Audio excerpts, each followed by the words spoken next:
8 August 2025, Israel's Security Cabinet approved a plan to take control of Gaza City.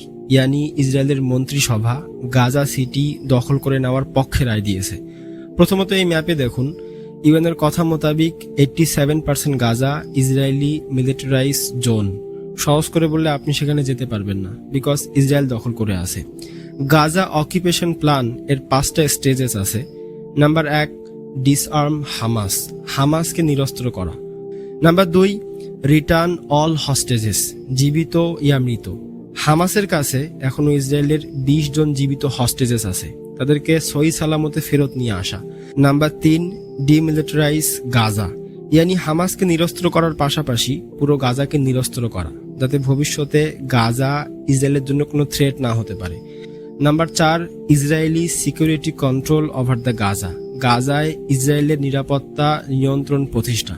সহজ করে বললে যুদ্ধের পরে সবকিছু শেষ হওয়ার পরে গাজায় যে সরকারই থাকুক, সরকারকে ইসরায়েল কন্ট্রোল করবে।